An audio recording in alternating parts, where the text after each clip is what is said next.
I definitely think it's overhyped on social media. We have no clinical studies that suggest that soy or maca cause any acne. If anything, they are beneficial to your gut health, but there is no correlation that says if you eat X amount of soy, X amount of maca, that it's going to give you acne. So I always say everything in balance, everything in moderation is my go-to, but there are no clinical studies that show that.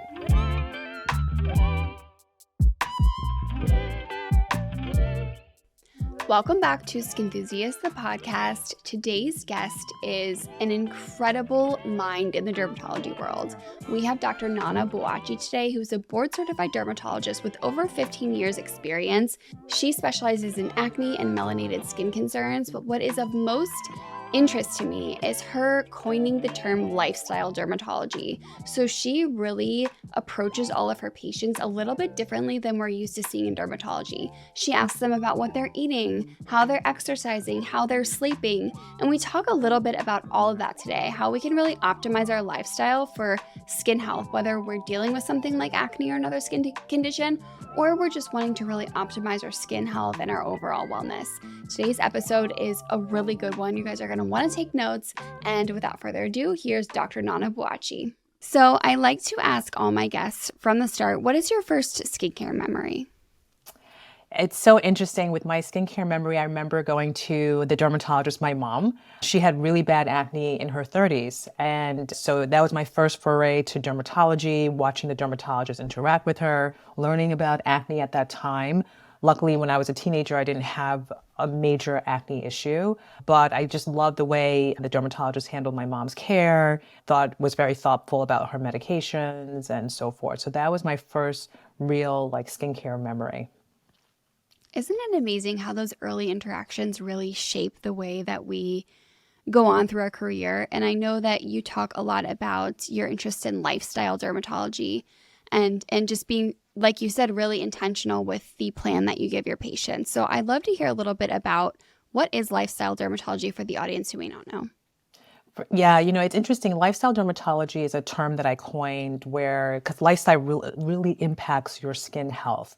I was just on a phone call because I see patients virtually in multiple states. So I was seeing a patient based in California, and she really just wanted a holistic management for her eczema. So we talk about sleep and how sleep impacts your eczema, how nutrition impacts your eczema, how certain skincare products are more beneficial to you for your eczema. So I love to educate my patients about how lifestyle impacts them specifically. So we come up with these customized plans. And everyone's really, really grateful because these are not just for your skin health, but just for your overall health. And what are some things that you think are impacting our skin that maybe we're not thinking about? Maybe for the average person who has relatively healthy skin, the impacts that their lifestyle has, or then maybe some other conditions that you commonly see like acne and eczema. What are some red flags that you usually see with lifestyle? Yeah, for sure. That's stress. We're all stressed. We don't even realize it. Some people are I'm not stressed, but really the world is a stressful place. And with stress, whether it's low-lying stress or high stress, it all impacts your gut health, it impacts your skin health, it impacts your mindset. So that's one thing that I always like to think about, being more mindful and being more attuned and how to manage stress, whether it's just going for a walk or just doing breath work, maybe even prayer can help manage stress. And once you manage your stress levels, certain things just kind of fall into place. Your skin is just in a happier place there. So that's one that everyone goes through. Definitely ultraviolet light. As dermatologists, we're always talking about how the sun aggravates your skin health and why sunscreen and being sun smart are just so important. So those are some examples there of how you can improve your skin health. So I've seen you post some content about timing your skincare routine. Speaking of lifestyle, we know that our sleep has an impact. So first, can you tell us a little bit about how our sleep impacts our skin and then also how we can time our skincare routine with our sleep and so on? Yes. So the skin has like its own circadian rhythm. So it has its own clock. And at night, especially, your blood vessels are open. So that is like the best time to go ahead and use active ingredients. If you're on certain medications, like topical steroids, for instance, for certain inflammatory conditions like psoriasis or eczema, that's a great time to apply it because those medications, those actives, will be able to be absorbed better into your skin, and therefore you will see some improvement. In addition to that, just moisturizing. You lose water through your skin all day long, so the best time to moisturize is at night. As a dermatologist, I always recommend moisturizing twice a day, sometimes multiple times a day, depending on the skin condition, but twice a day, but especially at night, is very important. And what do you say to some people who there's kind of this myth going around social media that moisturizer is bad for your skin because it makes your skin lazy and it doesn't operate in the way that it normally would? I don't know if you've heard this, but I get this question all the time and I think it's kind of silly, but I'd love to hear how you would approach that answer. I would say that is definitely a myth. Because we are basically our skin where we're losing water. There's something called transepidermal water loss. We're losing water constantly. So the purpose of a moisturizer is just to put like a barrier on top of your barrier so that way we can seal some of that water in to keep our skin hydrated. So now obviously there's different types of moisturizers. You have occlusive moisturizers, emollients. So I think it's important to moisturize and you just have to find the right moisturizer for you just because everyone has different skin types, whether you're oily versus you're dry. There's so many moisturizers now on the market. You could find one for you. Yeah, there really is. Do you have any general rule of thumbs, let's say maybe for oily skin versus dry skin types of moisturizer that you might recommend? I usually recommend for oily skin patients go with like a lighter moisturizer. So you're really going more with a lotion. And those who tend to have dry skin, we're going with a cream. And so you're looking Mm-hmm. for those that are just more enriched with a lot of oils and so forth. Good oils. I'm a fan of like jojoba oil, for instance, that really works nicely on the skin. Yeah, I think there is a common misconception that when you say moisturizer, or let's say you say lotion or cream, that they're the same thing. But we know actually those are two different vehicles, right? And it's important to pick one versus the other. A general rule of thumb is creams will usually come in pots and lotions are usually in pumps or squeeze bottles. But I think even that is a little bit blurred now because there's just so much innovation in cosmetic packaging and things like that. But I think that's a really nice rule of thumb when you're shopping like oily skin versus dry skin. I And even love, also lighter weight seasonality. moisturizers for oily skin patients who may not believe. Yeah, I think a lot. I hear that all the time. You're right that oily skin patients they just don't want any moisturizer because they feel like if you put in a moisturizer on oily skin, they're going to get more acne. Their skin is not going to breathe. But everybody can use a moisturizer, and as you just stated, lotions tend to be lighter, and it's also a seasonality, to lotions and creams as well. In the spring, summer, we definitely recommend more of a lotion. Whereas in the winter, we recommend a cream, which comes in a pot. So perfect. I think that's a really good point that you just made too. Our skin type does kind of adjust with the seasons and also with travel, right? Sometimes when you're traveling to a more dry, arid environment versus a humid environment, it's okay to adjust your skincare based on the environment that you're in or the season you're in. It doesn't mean just because you're a dry type, you always have to use the same moisturizer, same cleansers, even all of that. You can really adjust to what your skin needs. Absolutely. I totally agree. I love that you brought that up. So, speaking of moisture, do you believe that hydrating from the inside, this is another hot topic on social media, do you believe that drinking enough water is enough to make sure that your skin's hydrated, or do you think it makes an impact at all? I think definitely you need our blood is made out of water. I always tell my Mhm. patients, like, your blood is not made out of Coke or juice. So stop that and just drink tons of water. So definitely making sure you get enough water throughout the day, and also applying really good ingredients onto your skin just to because your barrier is constantly being stressed. So why not be very intentional about the ingredients that you're putting on your skin, just like you're being intentional about the ingredients that you're ingesting every day. I always try to tell my patients to eat the rainbow, making sure you get enough protein in your diet. So, but you have to think, you just, obviously when you resort to a lot of convenience foods, then there's a lot of processed foods, you feel like crap afterwards, and then your skin also reflects that. Yeah, absolutely. I notice a huge difference in my skin when I eat properly versus when I don't. And I think when we say avoid processed foods and eat the rainbow, all those things, we know that, right? We all understand that. But can you give us like maybe a sample day for someone like you who is very intentional about what they're eating, not only for their health and wellness, but also for their skin? What might like a sample day look Yeah. like for you? And we should say that everyone's going to be different. Caloric Absolutely. needs are So for different, but me, I like this morning before getting on this podcast, I definitely wanted to go ahead and have a breakfast that had enough protein in it, but also had some of my rainbow fruits. So I had some raspberries and blueberries. I had made some oatmeal in a soy-based milk instead of cow milk. So that way I could just get enough protein in there. And then I added some chia seeds and then I baked it. But prior to baking it, I added a little bit of some cinnamon and some vanilla. And then I baked it for 30 minutes because I hate standing by a stove. So when I bake it, I don't have to do anything.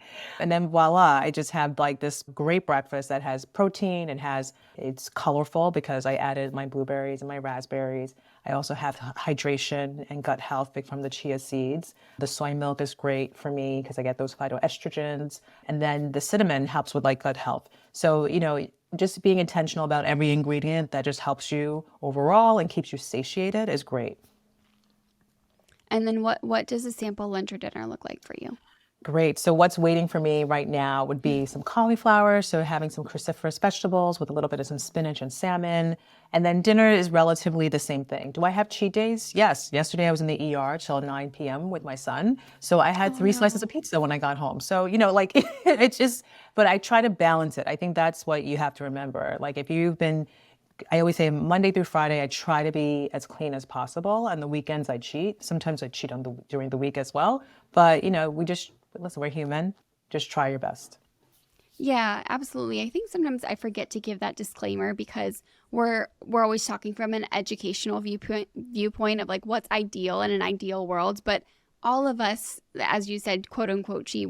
No one's perfect, and we live all very hectic and stressful lives at times. So something's got to give sometimes, and as long as you're prioritizing it, it doesn't have to be every meal every single day. As long as Correct. it's something that you're regularly thinking about and prioritizing in your life. Absolutely. I totally agree with you. Yeah, just, And what are some of your favorite like skin-friendly snacks to reach for? absolutely. So I always have nuts available. So I'm a cashew girl. Sometimes I'll dive into, my husband loves almonds, so I'll get some almonds there. Again, berries are my favorite, so I always have that. But I love clementines because they're just so easy to Hmm. just like snack on really quickly. So it's mostly just toggling between nuts and fruits. Everyone has to remember that fruits are sugar. Hmm. So that's why I always try to balance the two together by having the nut and the fruits together. And then lastly, my favorite that I love are pumpkin seeds. So I do like these unsalted roasted pumpkin seeds because pumpkin seeds are great for your hair and also for your scalp health. So those are what I use. That's like an everyday for me. Oh, so I have pumpkin seeds every day in this like protein. I call it a dessert, but it's really just plain Greek yogurt with strawberries and pumpkin seeds and these like keto chocolate chips that are sweetened with monk fruit. I would love to hear a little bit more about the pumpkin seeds and the scalp health. Yeah, so there are certain, everyone always says, like, if you look on social media, this helps with scalp health, that helps with scalp health, but not everything helps with scalp health. But pumpkin oil definitely helps with moisturization and can help with scalp health. And then also rosemary Mhm. seed oil can definitely help with scalp health. So those are the two off the top of my head that I can think of that help. But I love pumpkin seeds because not only are you helping with the moisturization and your scalp, but it also helps with gut health. And it's a great, like that crunch is also very satiating. And it can, great, it goes well with trail mixes, goes well with like your yogurt, like your parfaits, oatmeal. You could actually kind of throw it into like anything, which is what I like. It's just such a versatile seed. Yeah, I love that. Oh, these are all such great tips. I'm glad that you're able to lay out some examples for us because I think a lot of times when the audience hears these recommendations, as I mentioned, like it all sounds great and dandy, but like what do I buy at the grocery store? What do I actually eat? So thank you Hmm. for laying that out for us.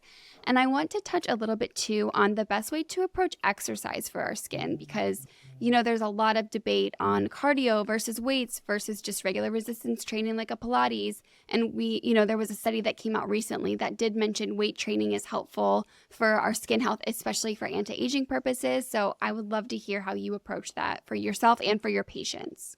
Yeah, for my patients and for just myself, I just always do a variety. One, you just don't want to do one thing. It gets boring after a Mhm. while. So, I definitely recommend, like today, for instance, I did like upper body. So tomorrow I'll do a little cardio workout. Maybe I'll spin tomorrow. Then the next day I'll do a lower body. But it is important to do to do resistance training, not just for bone health, but for muscle mass. And then also it helps with like insulin resistance Yep. as well. But, walking is a fantastic cardio workout, and it also helps with mental health. So exercising just decreases stress levels. It helps you become leaner.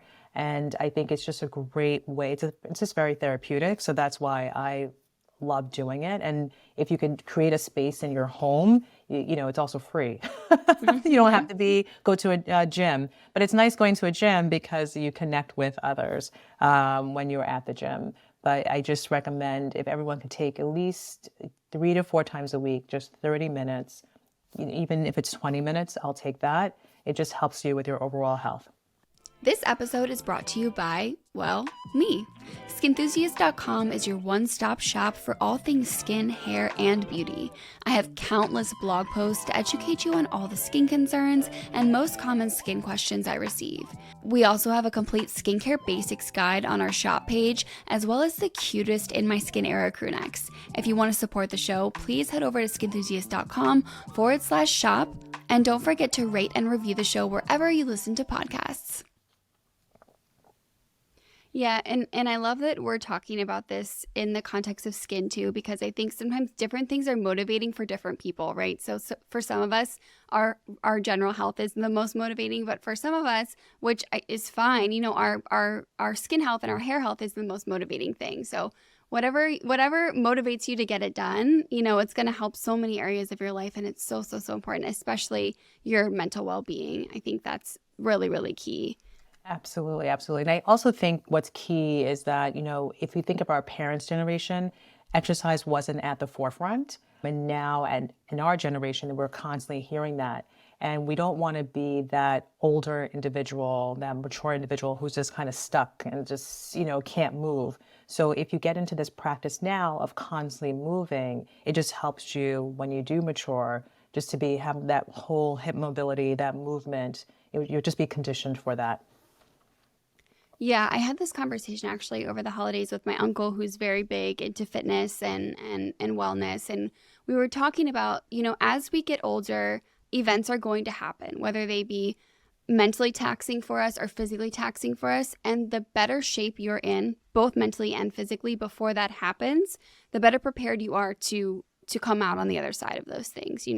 I think it's so important that we have a good foundation now so that we're better able to navigate all those things that are undoubtedly going to happen as we age. And the more that you can do that, you really set yourself up for success, and you're going to be able to recover from those things a lot better than someone who at baseline doesn't have those practices in place.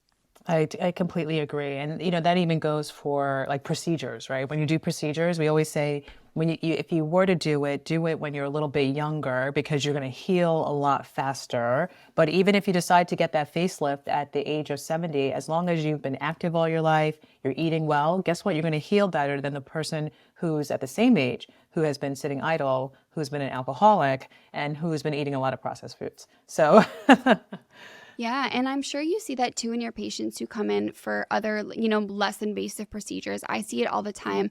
There's a stark difference in the patient who takes care of themselves versus the one who doesn't eat properly, doesn't exercise, is binge drinking, all of those things. You can see it from the moment they step in your office, and you can see it in the way that they heal from procedures as well. absolutely, absolutely. And we forgot even about smoking. Yeah. Like that is like the worst. And sometimes a lot of patients come in and they want to have their Botox done. They want to have their laser procedures done. When they actually smoke, it slows down their improvement. You don't see the improvement that well. And Mhm. so I just feel that smoking, alcohol just leads to a lot of inflammation. And you sometimes wonder, why are you getting this procedure if you're going to continue to smoke and drink excessively? Because you could have socially drink and not drink, not too much, but when you're an excessive drinker, it's just bad for you.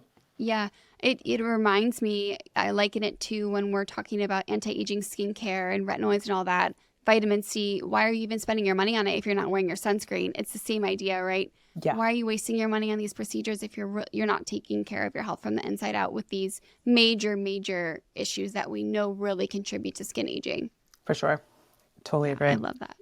So do you have any tips? So let's say someone is listening and they're really struggling with their acne and they see their dermatologist and they have the topical regimen in place, but maybe their dermatologist hasn't given them much education on what they can do at home with their diet, with exercise, all of those things. Any red flags, anything you should tell them to avoid with acne, or maybe things to start contributing to their diet or their lifestyle habits? When it comes to acne, there are, number one, I always tell patients, try not to pick, because that's number one. Patients they tend to pick at their acne. And when you pick, you just get more scarring. Number two, when it comes to acne, is patience. Acne does not resolve in a week. It doesn't resolve in a month. It actually takes about a good 3 to 6 months when you're on a really good regimen in order to see that improvement. And you really need the guidance of either a esthetician or going with a dermatologist just to make sure you stay on track, because there's so much noise nowadays, and it's hard to just stay focused on the journey. Case in point, I have a patient who aspires to be an esthetician. I just happened to see her yesterday, and she's one of those types who, prior to seeing me, her mom says she has Sephora at home.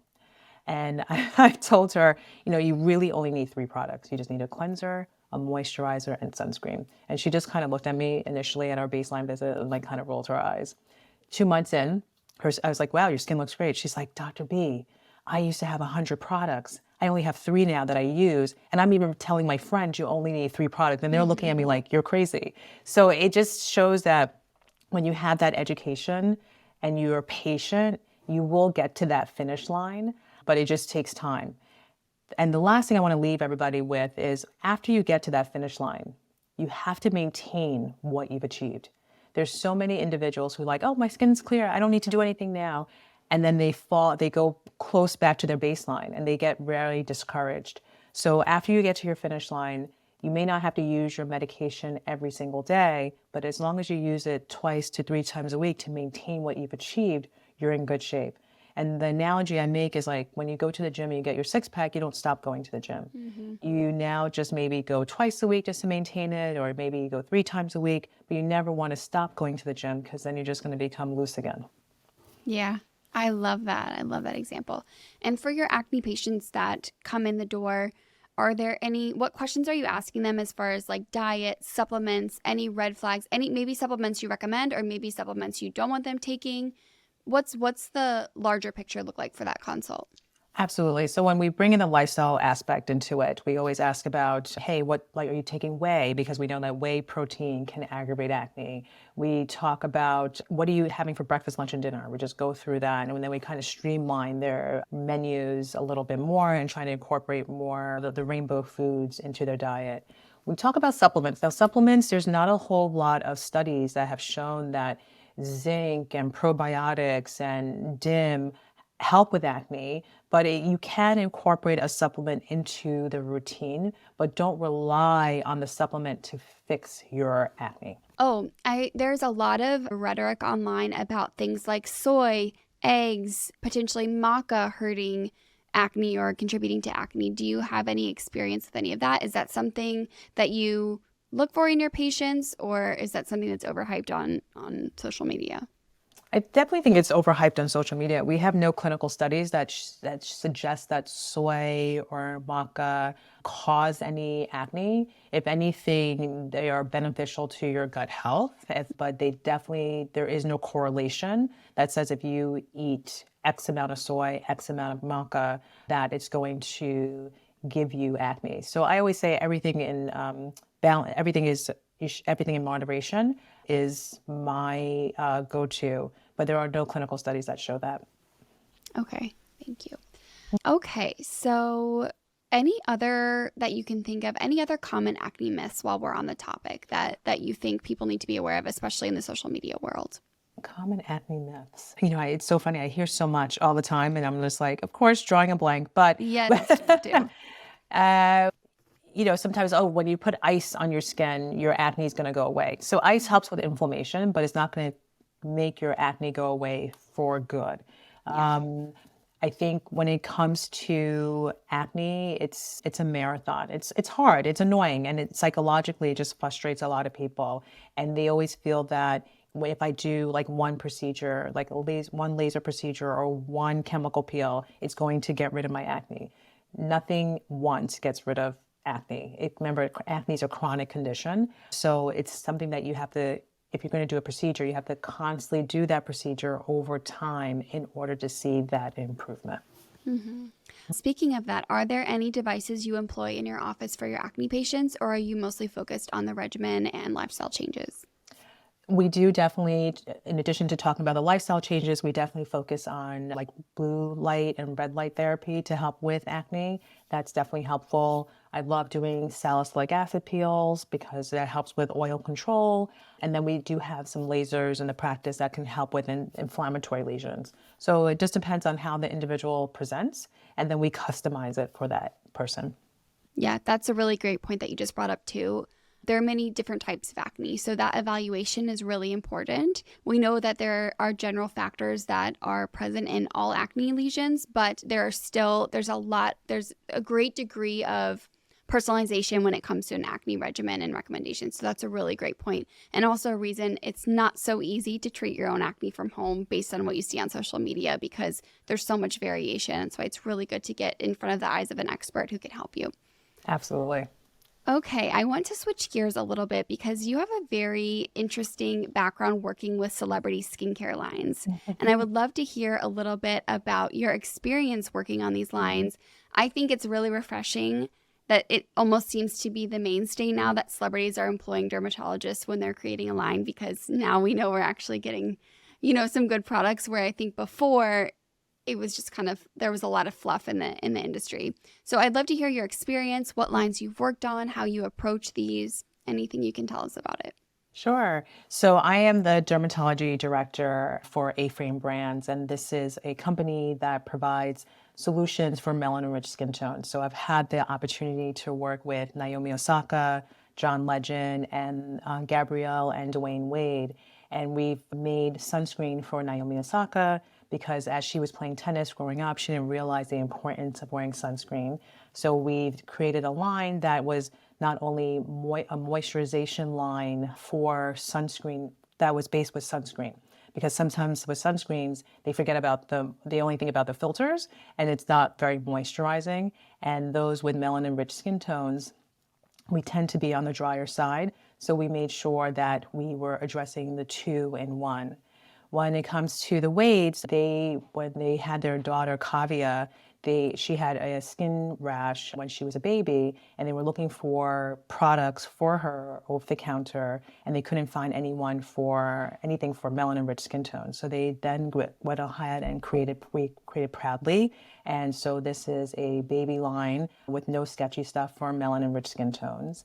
And then lastly, with John Legend, when he created Love One, again, as I alluded to, melanin-rich skin tones, we tend to be drier, so we just wanted an affordable and accessible line for the melanin-rich. And those can be found on Amazon now, as well as like at CVS. So it's been fun. I've learned a lot over this past several years about ingredients, and then also making sure that all the formulations were safe and effective for everyone. Anyone can use it, but in particular, melanin-rich skin tones. I love that. Where do you find the time between practicing and being a mom and doing all of this? I mean, what's like a day like for you? For you? Oh my goodness, it's so funny. It's like a little bit insane. I have blocks. So for instance, in the morning, I just make sure I get up early. I get up at around 5 o'clock every morning, sometimes around 4:30. I make sure I work out for 30 minutes. Then I head to the office. I start seeing patients very early in the morning. And then in between patients, I'm like answering emails. I have, an assistant who can help me here and there. But it's just making sure I have little blocks of time in order to get things done. Yeah, it's a lot. And you also wrote a book, is that right? I did. I wrote a book during COVID. So during COVID, I had some time. And so that was when I wrote a book. I have not written a book since then. So maybe when I retire, I'll have a little bit more time and I can write the second book.